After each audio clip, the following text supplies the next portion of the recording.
In John 10:10, Jesus said, "The thief's purpose is to steal and kill and destroy. My purpose is to give them a rich and satisfying life." This is a powerful reminder that who we follow matters. That's why it's so important for us to help our children start their faith journey on the right path. Sadly, half the children today who grow up in the church are leaving their faith behind instead of living it out after high school. That should deeply disturb us. We cannot be content to stand by and watch half our children just walk away from Jesus. So what's our strategy for stopping this terrible church trend? Do we need more money? Do we need more fun? More excitement? I don't think so. I believe we need more influence. Influence is time plus relationship.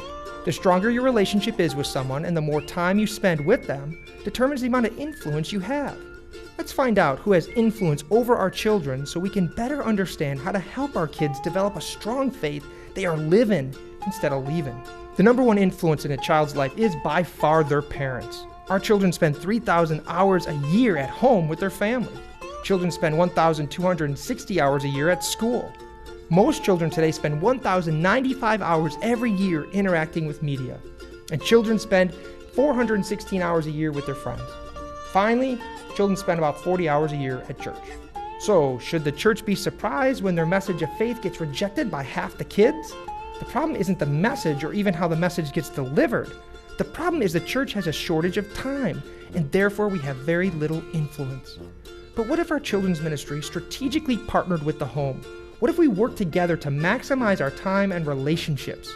I believe our influence would soar, and many of our children would embrace the faith, hope, and love Jesus is offering them. So here are 3 opportunities to partner with us this year. Number 1, talk to your kids about their faith. Deuteronomy 6 tells us that teaching God's command to our children is a matter of life and death. In verse 7, it says, talk about them when you are at home and when you are on the road and when you're going to bed and when you're getting up. Every lesson we teach at church is summarized and handed off to you with discussion questions. Make a habit of talking through this take-home sheet at home, on your way home, or before tucking your kids into bed.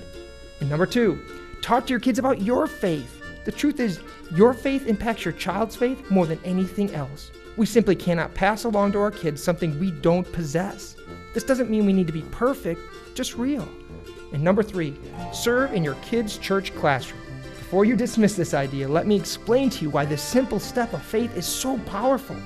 Serving in our children's ministry allows you to experience the lessons firsthand alongside your child.